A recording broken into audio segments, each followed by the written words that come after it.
Alright, now before we begin, this review is going to contain major spoilers from the start. And I mean that, so if you haven't watched the film, then I'm going to give you 5 seconds to leave this video. 5, 4, 3, 2, 1. Are they gone? What's up guys, my name is Cosplay and this is my review of Star Wars The Force Awakens. I'm going to start off this video by saying my overall opinion of The Force Awakens was, well, to be honest, it was disappointment. I, like so many other fans, was incredibly excited about the prospect of having a return to the original sort of feel of the Star Wars films. The new cast, practical effects, in-camera effects, and just a really sort of visceral world that feels real and feels like Star Wars. It's been over a year since we knew that we were gonna get The Force Awakens released this December, and this Friday I went to go see it for the first time. As a film going experience, it's probably one of the best things that I have ever really done. Just simple little things like just going out to eat dinner at a local Pizza Hut and seeing pretty much everybody wearing some form of Star Wars t-shirt or jacket or merchandise of some kind, and just talking about either what they think is going to be in the new film or their favourite characters. People walking about in front of the cinema with their lightsabers, some people in full costume, a guy driving past to find a car parking space with all his windows rolled down playing the Cantina band at full volume. I walked in the doors of the cinema and Darth Vader greeted me there, and we had a mini sword fight before I went up the stairs to go find the screen to watch Star Wars. I sat in the cinema and watched as people came in with Princess Leia hair, Yoda costumes, Jedi costumes, and we all sat down eager to see that first title scroll come up on the screen. The lights go down, we get the Lucasfilm logo, a long time ago in a galaxy far, far away. Then the music hits. Star Wars. This is a once in a lifetime kind of experience for me at the moment, until the next films are released. The only other Star Wars film I saw in the cinema was Phantom Menace, and I don't even really remember that because I was so young. As soon as that first title came up and it said Star Wars The Force Awakens, I had my hood up. I was hunched down in my seat and my eyes were starting to water. I thought, my God, I can't believe I'm here. Star Wars is more than just a film to me. It is essentially my life. As you can expect, I had high hope. The film started off fantastically. That first scene is nothing short of amazing. Get the title scroll, the camera pans down to a planet, and we see a huge ship casting this massive shadow as it looms in front of the camera and obscures the entire planet. And then 3 dropships appear and go down. Lights inside the dropships flicker as we see stormtroopers getting ready to gear up and go on the planet's surface. Me, obviously being such a lover of the Galactic Empire and Lord Vader's stormtroopers, that was a high point for me. We are introduced to one of the new main characters, Poe Dameron. Dameron. That rebel pilot tasked with a secret mission to get plans for the new Resistance. We are then introduced to BB-8, and is probably the best part of The Force Awakens. The stormtroopers raid this village that Poe is in order to find him. Gunfight ensues and Poe's X-Wing is damaged, meaning he can't leave the planet. We are then introduced to the new Sith Lord of the film, Kylo Ren. He comes down and questions the man that Poe was talking to and then executes him, leaving Poe to try and shoot Ren down. There we discover that this new Sith Lord is no pushover. Ren is able to use the Force to hold a blaster bolt, suspend it in mid-air, and hold Poe completely still. Stormtroopers are then ordered to execute the entire village, with one stormtrooper choosing not to go with that order. Already in the beginning bit, we've got 2 of our main heroes being set up. We've got Poe and we've got who will become Finn, the stormtrooper who gets disillusioned with the First Order after seeing one of his friends die and being given the order to essentially execute an entire village. We're introduced to Kylo Ren, who we see is a very powerful, not to be trusted Sith Lord. We also get a glimpse of Captain Phasma, of course, the one that I was most looking forward to see. BB-8 is then sent off across the desert plains with the map in hand and get away from the First Order and wait for Poe to come back and rescue him. This entire first scene, I think most of you will agree, was awesome. I think all the scenes on Jakku were really good. It fits all the characters. Rey is a very natural actress, she fits the role really well. We get to see a bit more of BB-8, we get to see all the destruction that the Galactic Empire has left with destroyed Star Destroyers and AT-ATs just rotting away in the middle of the Jakku desert. This is the gritty, worn down Star Wars universe that we know, and it feels absolutely wonderful to see that. So Kylo Ren finds out that BB-8 has the map in which the heroes must find Luke Skywalker. Finn and Poe then escape the First Order and crash land on Jakku, with Poe seemingly dying in the crash. Finn then meets up with Rey and we get a really lovely chemistry between the two lead actors. They take BB-8 and then go head off to try and find the Resistance, even though Rey is reluctant and doesn't want to leave Jakku. From this point on, I think this is where the film starts to let itself down. We've had some great quick action in the beginning and some wonderful setup scenes for the characters on a new planet, which, hey, is very similar to Tatooine, but I think Tatooine is people's favourite planet anyway. I know it's mine, so that bit I don't really care about. The rest of this film, after we leave Jakku, just doesn't feel right. We meet Han and Chewie, that bit's cool enough, but the rest feels like... it just feels like an odd fan fiction. Certain bits in Han and Chewie smuggler shit felt more like Doctor Who than it did Star Wars. Pace slows down, but somehow it still manages to feel rushed. Whilst watching it, I couldn't help but feel there was a lot of stuff that had been cut and that we haven't seen. Stuff that probably would have been really beneficial to see in this film. From this point on, the only real bit of the film that I felt had the greatest potential and the biggest kind of moment was when Rey finds Luke Skywalker's old lightsaber. A lightsaber that belonged to Anakin Skywalker and is down in the bottom of this hark back to the cantina scene from New Hope. A lot of this film literally now just feels like a rehash of New Hope, with a lot of things happening consequentially rather than in a nice flowing story. Rey touches the lightsaber because she hears it from afar calling out to her. As she picks up, she gets taken back to Bespin, taken back to hearing like all the different cries of people dying, Luke going no when he finds out Vader's his father. And then we see the only reason why we should feel anything for Kylo Ren. The scene in the dark, him and a couple of his soldiers, bodies of dead Jedi younglings in the snow. That's why Luke Skywalker ran away. We find out Kylo Ren is Han Solo's son. It should have had more emotional weight to it, but considering that scene was the only bit we saw of the sort of descent to the dark side with no real other explanation, that contained no emotional weight whatsoever. Also, the lightsaber just somehow appears in this cantina-esque place where Han needs to go to find a ship to get BB-8 off the planet. Now we get to see more of how this film essentially just takes elements from New Hope and barely changes it in sort of a way to try and appease to the fans like me. But for me, it didn't work. We find out there is now actually a Galactic Republic that is, what I assume, against the First Order. The Republic is only mentioned a couple of times, and there is still actually a rebel alliance now known as the Resistance. So, we don't know what's going on in the galaxy. The Republic seems to only be mentioned in name to give a target to the First Order.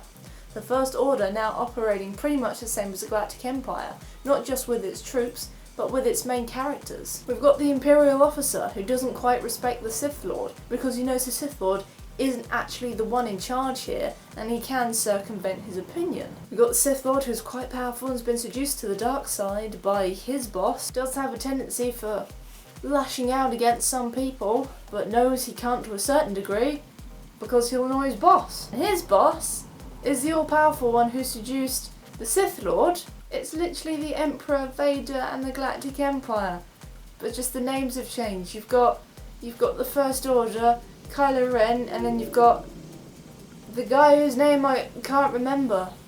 S something. It begins with S. Let's just call him the new Sidious. Also, the new Sidious is pretty much just a generic looking alien. For some reason his hologram is huge. Is he that big? Or has he just got an egotistical complex? I don't know. Now let's talk a little bit more about Kylo Ren. Kylo Ren is Ben Solo, Han and Leia's son.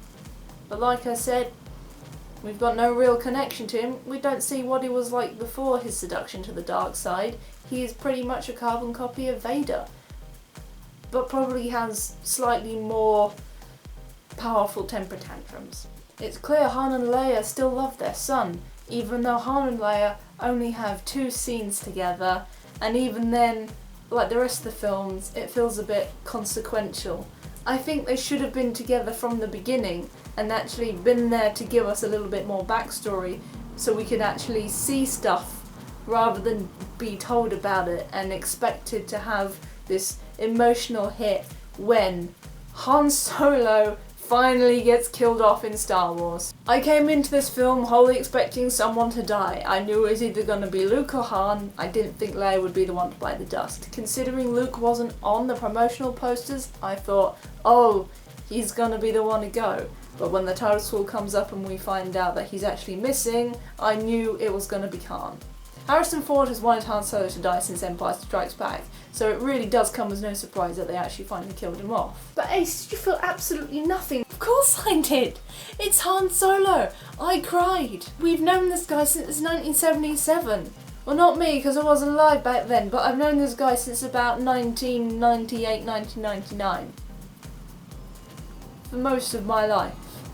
Han and his son have this moment on the bridge together. I only feel emotion towards Han because I know his story and I know his struggle. When Han is stabbed through the chest with Ren's saber, then thrown off into a bottomless pit, Chewie roaring in the background just seeing the death of his best friend, Rey in tears, Finn not quite believing what he's seen. It's hard not to get emotional over it. But I kind of felt like his death was in vain because it did feel like it had been put there because Harrison had always wanted it to be there and they needed an excuse to kind of make you feel a little bit more something towards your favourite characters. Finally. Now with the lightsaber calling out to Rey, it's obvious she's now going to become Force sensitive.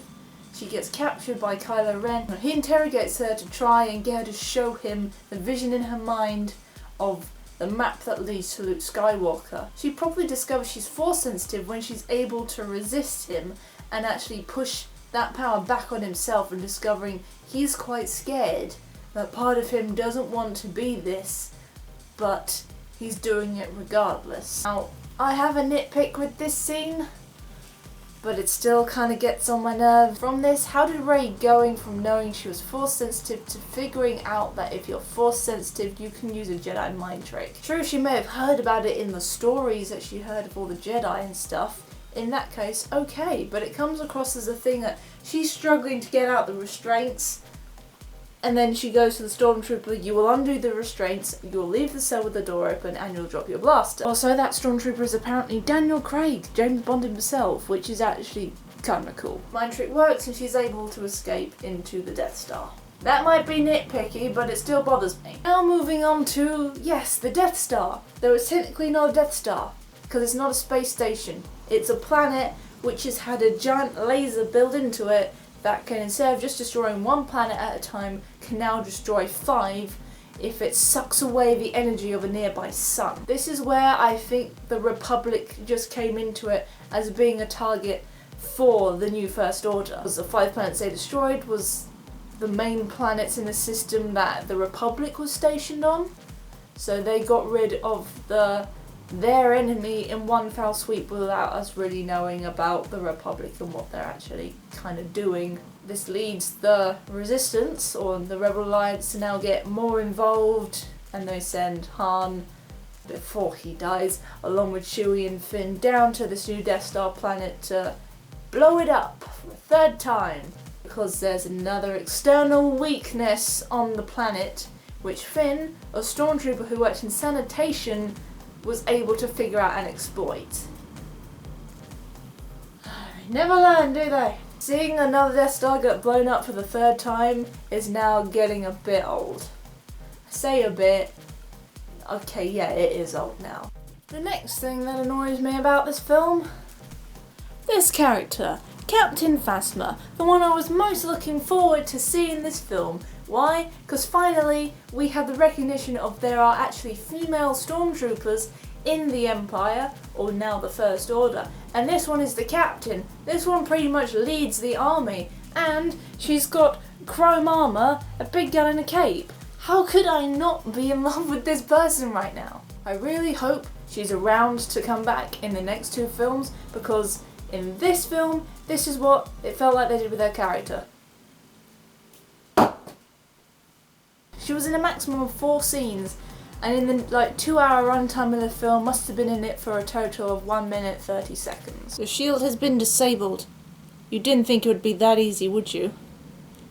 What shall we do with her, Han? Do you have a trash compactor here? Yeah. Ah! Well, we don't see her get thrown into the trash compactor, but we assume she is. But as we don't see it, I hope she escapes the planet and actually comes back. Coming towards the end of the film, the Death Star is about to blow up from the attack from the Resistance. Chewie, Finn and Rey manage to get out, but Finn and Rey are headed off by Kylo Ren in amongst the forest of the planet. Finn, being the one currently holding Luke Skywalker's lightsaber, actually fights against Kylo Ren, a trained Jedi. A stormtrooper somehow manages to pick up some of the finer points of lightsaber battling against someone who has actually been trained to do this. By all rights, Finn should be dead. He did leave the battle probably mortally wounded, but didn't actually die. Finn should be dead by all rights. Then Rey force pulls the lightsaber into her hand and begins to fight Kylo Ren with a lot of success and a lot of finesse. Now, Rey is force sensitive and also is used to fighting with her staff, so that makes a bit more sense. But you think fighting with a lightsaber would be, again, a slightly different kettle of fish considering what the type of actual weapon is. It does make more sense for her to be able to fight with it though, but she's able to fight with it very proficiently, probably a little bit more proficiently than Kylo Ren, which is quite strange, but hey, I guess we're gonna have to root for our heroes some way. She doesn't actually get to kill Kylo Ren, she leaves him wounded and they get separated by a massive crack forming in the planet's surface and pulling them apart. Nearly Darth Sidious calls upon the First Order's officer to go get Ren and bring him to him in wherever he is so they can continue on with that storyline in the later film. And our heroes escape when Chewbacca brings the Millennium Falcon to their rescue. They then return to the Resistance base where Leia looks only slightly upset that the love of her life is now dead. She felt the tremor in the Force earlier, but now Rey's back, she's kind of like, Han's dead. Again, reinforcing the point that there just doesn't seem to be any genuine emotion in this, because everything feels like it's just been spread apart too much. It's really, really upsetting to see. Right at the very end, we are introduced to Luke Skywalker for like the last 10 seconds of the film.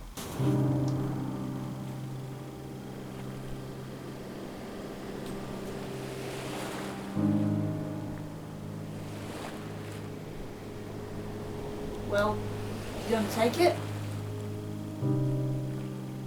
For real? I mean, you've been sitting on this island for the whole film. Han's just died. You could have done something.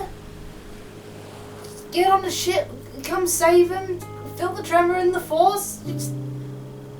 You're letting Ben just kill everybody. Really? Why are you sulking over here? Just take the. Why are you only here now? And thus ends Star Wars The Force Awakens. I left the cinema feeling quite sad, actually. And I didn't want to be. I don't want to be. I don't want to be standing here going, these are all the reasons I don't really enjoy it as much as I should have done. At the end of my vlog, when I just went, yeah, it's because, it's not a bad film, it's still a good film. And I don't want to set up a disappointing expectation for people to go into the film with. You should be able to enjoy Star Wars, and a lot of people do, and I respect that. So, it's a film. But for me, it just didn't hit the mark, and it left me feeling quite disappointed. Hopefully, now they've actually got all the introduction and the origin stories out the way, they've got rid of Han Solo, maybe now we can actually get a good, solid story in at least the next 2 films? I hope so, because I don't want to constantly have this feeling of it could have been better. Come on guys, we don't need more of the prequels. You know this. Come on guys, I know you have it in you. I can feel the Force. That's cheesy, come on. Come on. Please. Anyway, so yeah, if this review was a little bit all over the place, so that's kind of how this feels at the moment after watching this. It's very hard to, well for me anyway, to try and actually make my feelings into words, especially about the franchise that I love more than pretty much anything else in this goddamn world. But here we go. We're gonna now have to wait another year for some more Star Wars. We'll find out who the nearly Sidious person is. Because at the moment, I couldn't really give a damn. Anyway, I've been Ace Cosplay. Thank you very much for watching, and I'll see you in my next video. May the Force be with you. Well, this is awkward. One of us is going to have to go home and change.